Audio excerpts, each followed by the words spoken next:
20 साल से हमारा भाई बल्ली सिंह के कैद करके रख ले बा और चेतावनी दे ले बा कि अगर हम थाना में रिपोर्ट लिखौनी या पुलिस खोजबीन कैलस तो वो हमारा भाई की जिंदा चलाती।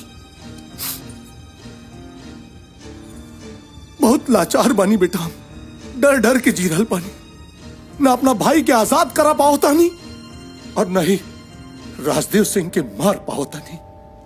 बेटा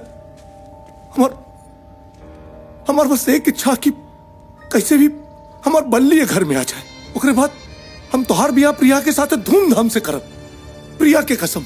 ससुर जी तो शादी की तैयारी शुरू कर दी। हम बल्ली चाचा के काल तक ढूंढ ले, हम खाली इतना बता दी कि वो कैद कहाँ पड़े।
घबरा मत चाचा, हम तो क्या आजाद करे खातिर आइल बानी।